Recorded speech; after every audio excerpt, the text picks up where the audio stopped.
ಗೌಡ ಪಕ್ಕಿರ್ಗೋಳ್. ನಾನು ಹಾವೇರಿ ಜಿಲ್ಲೆ ಹಾವೇರಿ ತಾಲೂಕಿನ ಶ್ರೀ ಶಿವಶರಣ ಹರಳಯ್ಯನವರ ಪ್ರೌಢಶಾಲೆ ಕಿತ್ತು ಇಲ್ಲಿ 10ನೇ ತರಗತಿಯಲ್ಲಿ ಅಭ್ಯಾಸ ಮಾಡುತ್ತಿದ್ದೇನೆ. ಆತ್ಮೀಯರೇ, ವಿಜ್ಞಾನ ಹಾಗೂ ಗಣಿತ ಮಾದರಿ ಆಧಾರಿತ ಆನ್ಲೈನ್ ಸ್ಪರ್ಧೆ 2021 ನಿತ್ಯ ಜೀವನದಲ್ಲಿ ಗಣಿತದ ಉಪಯೋಗಗಳು ಎಂಬ ಉಪವಿಷಯದಡಿಯಲ್ಲಿ ಘನಾಕೃತಿಗಳ ಮೇಲ್ಮೈ ವಿಸ್ತೀರ್ಣ ಹಾಗೂ ಘನಫಲಗಳು ಎಂಬ ವಿಷಯದ ಕೆಲವು ಮಾಹಿತಿಗಳನ್ನು ತಮ್ಮೊಂದಿಗೆ ಹಂಚಿಕೊಳ್ಳಲು ಇಷ್ಟಪಡುತ್ತೇನೆ. ಮೊದಲನೆಯದಾಗಿ ನಾವು ಘನಾಕೃತಿಗಳು ಅಂದ್ರೆ ಏನು ಅಂತ ತಿಳಿದುಕೊಳ್ಳೋಣ. ಬಹುಫಲಕಗಳಿಂದ ಆವೃತವಾದ 3 ಆಯಾಮಗಳನ್ನು ಹೊಂದಿರುವ ಆಕೃತಿಗಳನ್ನು ನಾವು ಘನಾಕೃತಿಗಳು ಅಂತ ಕರಿತೀವಿ. ಈಗ ಕೆಲವು ಘನಾಕೃತಿಗಳನ್ನು ನಾವು ಕಾಣೋಣ. ಮೊದಲನೆಯದಾಗಿ ಇವು ಎಲ್ಲವೂ 4 ಮುಖಗಳನ್ನು ಹೊಂದಿದ್ದು ತ್ರಿಭುಜಾಕಾರದ ಮುಖಗಳನ್ನು ಹೊಂದಿದೆ. ಆದ್ದರಿಂದ ಇದನ್ನ ಚತುರ್ಮುಖ ಘನ ಅಂತ ನಾವು ಕರಿತೀವಿ. ಎರಡನೆಯದಾಗಿ ಇದು ಚೌಕಾಕಾರದ ಮುಖಗಳನ್ನು ಹೊಂದಿದ್ದು 6 ಮುಖಗಳನ್ನು ಹೊಂದಿದೆ. ಆದ್ದರಿಂದ ಇದನ್ನು ನಾವು ಷಣ್ಮುಖ ಘನ ಅಂತ ಕರಿತೀವಿ. ಮೂರನೆಯದಾಗಿ ಇದು ಕೂಡ ತ್ರಿಭುಜಾಕಾರದ ಮುಖಗಳನ್ನು ಹೊಂದಿದ್ದು 8 ಮುಖಗಳನ್ನು ಹೊಂದಿದೆ. ಆದ್ದರಿಂದ ನಾವು ಇದನ್ನ ಅಷ್ಟಮುಖ ಘನ ಅಂತ ಕರಿತೀವಿ. ಈಗ ನಮ್ಮ ನಿತ್ಯ ಜೀವನದಲ್ಲಿ ನಾವು ಹಲವಾರು ಘನಾಕೃತಿಗಳನ್ನ ಕಾಣ್ತೀವಿ. ಈಗ ಘನಾಕೃತಿಗಳಲ್ಲಿ ನಾವು 2 ವಿಧಗಳನ್ನ ಕಾಣಬಹುದು. ಮೊದಲನೆಯದಾಗಿ ಪಟ್ಟಕ, ಎರಡನೆಯದಾಗಿ ಗೋಪುರ. ಪಟ್ಟಕಗಳಲ್ಲಿ ನಾವು ಮತ್ತೆ 2 ವಿಧಗಳನ್ನ ಕಾಣ್ತೀವಿ, ಆಯತಘನ ಹಾಗೂ ಘನ. ಈಗ ಗೋಪುರಗಳಲ್ಲಿ ನಾವು ಸಾಮಾನ್ಯವಾಗಿ ತ್ರಿಭುಜಾಕಾರದ ಮುಖಗಳನ್ನ ಹೊಂದಿರುವ ಆಕೃತಿಗಳನ್ನು ನಾವು ಕಾಣ್ತೀವಿ. ಮೊದಲನೆಯದಾಗಿ ಪಟ್ಟಕಗಳಲ್ಲಿನ ವಿಧಗಳಾದ ಘನ ಮತ್ತು ಆಯತಘನ, ಅವುಗಳ ಬಗ್ಗೆ ತಿಳಿದುಕೊಳ್ಳೋಣ. ಮೊದಲನೆಯದಾಗಿ ಘನವನ್ನ ನಾವು ಎಲ್ಲೆಲ್ಲಿ ಕಾಣ್ತೀವಿ? ಕೆಲವು ಬಾಕ್ಸ್ ಗಳಲ್ಲಿ ಕಾಣ್ತೀವಿ. ಹಾಗೆ ಈಗ ಮೊದಲನೆಯದಾಗಿ ಘನದ ಪಾರ್ಶ್ವ ಮೇಲ್ಮೈ ವಿಸ್ತೀರ್ಣವನ್ನ ಕಂಡುಹಿಡಿಯೋಣ. ಈಗ ಇದನ್ನ ನಾವು ಎ ಅಂತ ತಿಳಿದುಕೊಂಡ್ರೆ ಘನದ ಪಾರ್ಶ್ವ ಮೇಲ್ಮೈ ವಿಸ್ತೀರ್ಣ ಈಸ್ ಈಕ್ವಲ್ ಟು 4a² ಹಾಗೂ ಘನದ ಪೂರ್ಣ ಮೇಲ್ಮೈ ವಿಸ್ತೀರ್ಣ ಈಸ್ ಈಕ್ವಲ್ ಟು 6a². ಘನದ ಘನಫಲ ನಾವು ಇದನ್ನ ಎ ಮಾನ ಅಂತ ತೆಗೆದುಕೊಂಡವಿ. ಇದು ಒಂದು ಎ, ಮತ್ತೊಂದು ಎ, ಇದು ಒಂದು ಎ ಅಂತ ತೆಗೆದುಕೊಂಡ್ರೆ ಕ್ಯೂಬ್ ಘನಮಾನಗಳು ಅಂತ ನಾವು ಘನದ ಘನಫಲವನ್ನ ಕಾಣಬಹುದು. ಆತ್ಮೀಯರೇ, ಇನ್ನೊಂದು ವಿಷಯ, ನಾವು ಒಂದು ಘನದಲ್ಲಿ 6 ಗೋಪುರಗಳ ಘನಫಲವನ್ನ ಕಾಣಬಹುದು. ನಾವು ನೋಡ್ತಾ ಇದ್ದೀವಿ ಇಲ್ಲಿ ಗೋಪುರಗಳನ್ನ. ಆದ್ದರಿಂದ ಒಂದು ಘನದ ಘನಫಲ ಈಸ್ ಈಕ್ವಲ್ ಟು 6 ಗೋಪುರಗಳ ಘನಫಲ ಅಂತ ನಾವು ತಿಳಿದುಕೊಳ್ಳಬಹುದು. ಈಗ ಆಯತಘನದ ಬಗ್ಗೆ ತಿಳಿದುಕೊಳ್ಳೋಣ. ನಾವು ಇಲ್ಲಿ ಆಯತಘನವನ್ನ ನಮ್ಮ ನಿತ್ಯ ಜೀವನದಲ್ಲಿ ಎಲ್ಲೆಲ್ಲಿ ಕಾಣ್ತೀವಿ? ಔಷಧ ಬಾಟಲ್ಗಳ ತಯಾರಿಕೆಯಲ್ಲಿ ನಾವು ಆಯತಘನವನ್ನ ಕಾಣ್ತೀವಿ. ನಾವು ಯೂಸ್ ಮಾಡುವಂತಹ ಪೇಸ್ಟ್ ಬಾಕ್ಸ್ ಗಳಲ್ಲಿ ನಾವು ಆಯತಘನಗಳನ್ನ ಕಾಣ್ತೀವಿ. ಹಾಗೂ ಮನೆಯಲ್ಲಿ ಹಲವಾರು ಸಾಮಾನುಗಳನ್ನ ಹಾಕಿಟ್ಟಿರ್ತಕ್ಕಂಥ ಈ ಬಾಕ್ಸ್ ಗಳಲ್ಲಿ ನಾವು ಆಯತಘನವನ್ನ ಕಾಣ್ತೀವಿ. ಹೀಗೆ ಮುಂತಾದವುಗಳಲ್ಲಿ ನಾವು ಆಯತಘನವನ್ನ ಕಾಣ್ತೀವಿ. ಆಯತಘನದ ಪಾರ್ಶ್ವ ಮೇಲ್ಮೈ ವಿಸ್ತೀರ್ಣದ ಬಗ್ಗೆ ತಿಳಿದುಕೊಳ್ಳೋಣ. ನಾನು ಇದನ್ನ ಹೇಳಕ್ಕೆ ಈಸಿ ಆಗ್ಲಿ ಅಂತ ಒಂದು ಔಷಧ ಬಾಟಲ್ಗಳನ್ನ ತೆಗೆದುಕೊಂಡಿದ್ದೇನೆ. ಈಗ ನಾವು ಮೊದಲನೇದಾಗಿ ಆಯತಘನದ ಪಾರ್ಶ್ವ ಮೇಲ್ಮೈ ವಿಸ್ತೀರ್ಣವನ್ನು ತೆಗೆದುಕೊಳ್ಳೋಣ. ಆಯತಘನದ ಪಾರ್ಶ್ವ ಮೇಲ್ಮೈ ವಿಸ್ತೀರ್ಣ ಇಲ್ಲಿ ನಾವು ಒಂದು ಎಲ್ ಮಾನ ಅಂತ ತೆಗೆದುಕೊಂಡವಿ. ಒಂದು ಹೈಟ್, ಒಂದು ಬ್ರೆಡ್ತ್, ಒಂದು ಲೆಂತ್ ಅಂತ ತೆಗೆದುಕೊಂಡವಿ. ಇಲ್ಲಿ ನಾವು ಒಂದು ಲೆಂತ್, ಒಂದು ಹೈಟ್ ಇದೆ. ಆದ್ದರಿಂದ ನಾವು ಇದನ್ನ ಒಂದು LH ಅಂತ ತೆಗೆದುಕೊಳ್ಳಬಹುದು. ಹಾಗೆ ಅಂತವುಗಳು 2 LH ಇದಾವೆ.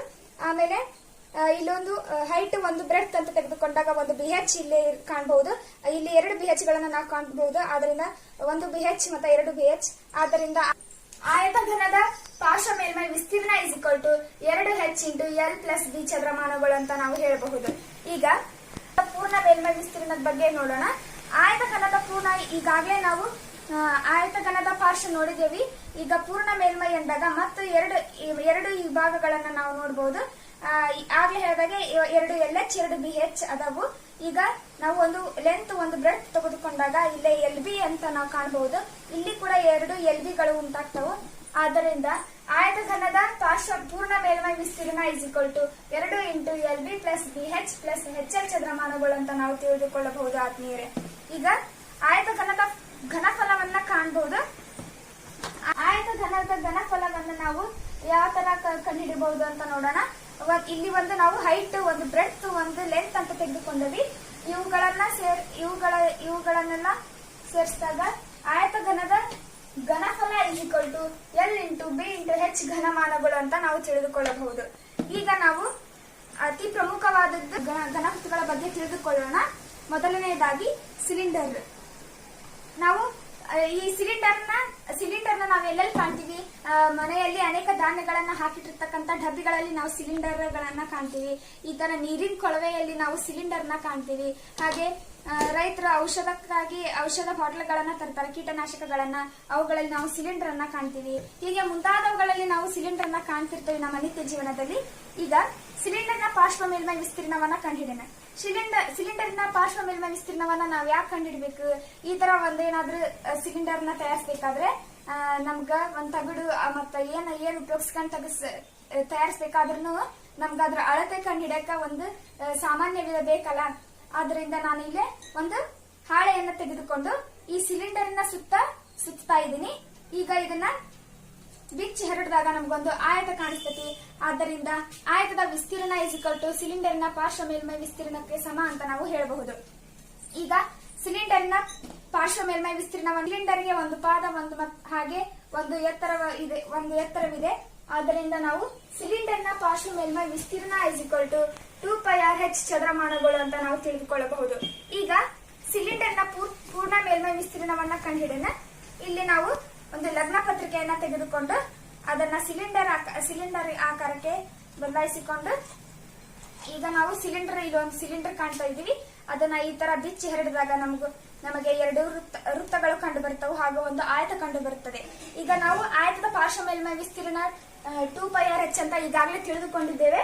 ಈಗ ನಾವು ಸಿಲಿಂಡರ್ನ ಪೂರ್ಣ ಮೇಲ್ಮೈ ವಿಸ್ತೀರ್ಣ ಕಂಡುಹಿಡಬೇಕಾಗಿತ್ತಲ್ಲ, ಹಾಗೆ ಒಂದು ವೃತ್ತದ ವಿಸ್ತೀರ್ಣ = πr² ಅಂತ ನಾವು ತಿಳಿದುಕೊಳ್ಳಬಹುದು. ಹಾಗೆ ಇಲ್ಲಿ ಒಂದು πr², ಇದು ಒಂದು πr² ಹಾಗೂ 2πrh. ಆದ್ದರಿಂದ ಆತ್ಮೀಯರೇ, ಸಿಲಿಂಡರ್ನ ಪೂರ್ಣ ಮೇಲ್ಮೈ ವಿಸ್ತೀರ್ಣ = 2πrh × r+h ಚದರಮಾನಗಳು ಅಂತ ನಾವು ತಿಳಿದುಕೊಳ್ಳಬಹುದು. ಈಗ ಸಿಲಿಂಡರ್ನ ಘನಫಲದ ಬಗ್ಗೆ ನಾವು ತಿಳಿದುಕೊಳ್ಳೋಣ. ಸಿಲಿಂಡರ್ನ ಘನಫಲ ಯಾಕೆ ಕಂಡುಹಿಡ್ಕೋಬೇಕು? ಈಗ ಹಳ್ಳಿಯಲ್ಲಿ ಮನೆಗೆ ಹಿಟ್ಟನ್ನ ಅಥವಾ ಬೇರೆ ಬೇರೆ ಧಾನ್ಯಗಳನ್ನ ಹಂಚ್ತಾ ಇರ್ತಾರ ಮನೆಗೆ. ಅವಾಗ ಮತ್ತೊಬ್ರ ಮನೆಯಿಂದ ನಾವ್ ಇಸ್ಕೊಂಡ್ ಬಂದಾಗ ವಾಪಸ್ ಅವ್ರು ಕೊಡ್ಬೇಕಾಗತ್ತಲ್ಲ. ಅವ್ರು ಎಷ್ಟು ಅಳತಿ ಕೊಟ್ಟಿರ್ತಾರ, ನಾವು ವಾಪಸ್ ಅಷ್ಟು ಅಳತಿ ಕೊಡ್ಬೇಕಾಗತ್ತದ. ಅದಕ್ಕ ನಾವು ಸಿಲಿಂಡರ್ನ ಘನಫಲವನ್ನ ಕಂಡುಹಿಡಿಬೇಕು. ಸಿಲಿಂಡರ್ನ ಘನಫಲವನ್ನ ಹೇಗೆ ಕಂಡುಹಿಡಿಯೋದು ಅಂತ ನೋಡೋಣ. ಸಿಲಿಂಡರ್ಗೆ ಒಂದು ವೃತ್ತಪಾದ ಹಾಗೂ ಒಂದು ಎತ್ತರ ಇದೆ. ಆದ್ದರಿಂದ ಸಿಲಿಂಡರ್ನ ಘನಫಲ = πr²h ಘನಮಾನಗಳು ಅಂತ ತಿಳಿದುಕೊಳ್ಳಬಹುದು. ಸಿಲಿಂಡರ್ ನಾವು ಇಲ್ಲೊಂದು ಮಾದರಿ ನೋಡೋಣ. ಒಂದು ಆಯತವನ್ನ ಅದ್ರ ಬಾಹುವಿನ ಒಂದು ಅಕ್ಷವನ್ನ ಇರಿಸಿಕೊಂಡು ನಾವು ಇದನ್ನ ಈ ತರ ತಿರುಗಿಸಿದಾಗ ನಮ್ಗೊಂದು ಸಿಲಿಂಡರ್ ಸಿಗುತ್ತದೆ ಅಂತ ನಾವು ತಿಳಿದುಕೊಳ್ಳಬಹುದು ಆತ್ಮೀಯರೇ. ಹಾಗೇನೆ ನಾವೀಗ ಈಗ ಇಲ್ಲಿ ಕಾಣ್ತಾ ಇದೀವಿ, ಇಲ್ಲಿ ಒಂದು ಶಂಕುವನ್ನ ಕಾಣ್ತಿದೀವಿ. ಹಾಗೆ ಹೇಳಿದಾಗೆ ಅದನ್ನ ನಾವು ಕತ್ತರಿಸಿ ತೆಗೆದಾಗ ಒಂದು ತ್ರಿಜ್ಯಾಂತರ ಖಂಡವನ್ನ ಕಾಣ್ತೇವೆ ಅಂತ ಹೇಳಿದ್ದೇವೆ. ಈಗ ನಾನು ಈ ತ್ರಿಜ್ಯಾಂತರ ಖಂಡಗಳನ್ನ ಸಮನಾಗಿ ಭಾಗಗಳನ್ನಾಗಿ ಮಾಡಿ ಈ ತರ ಅಂಟಿಸಿದ್ದೀನಿ. ಇವುಗಳನ್ನ ಮತ್ತೆ ನಾನು ವಿರುದ್ಧ ದಿಕ್ಕಿನಾಗಿ ಅಂಟಿಸಿದಾಗ ನಮ್ಗೊಂದು ಆಯತ ಸಿಗ್ತತಿ ಅಂತ ನಾವು ಕಾಣಬಹುದು ಆತ್ಮೀಯರೇ. ಇಲ್ಲಿವರೆಗೂ ಹೇಳಿರ್ತಕ್ಕಂತ ನನಗೆ ತಿಳಿದ ಮಟ್ಟಿಗೆ ನಾನು ಘನಾಕೃತಿಗಳ ಬಗ್ಗೆ ಹೇಳಿದ್ದೇನೆ. ಇದನ್ನ ವೀಕ್ಷಣೆ ಮಾಡಿದ ತಮ್ಮೆಲ್ಲರಿಗೂ ಧನ್ಯವಾದಗಳು ಹಾಗೂ ವಂದನೆಗಳು.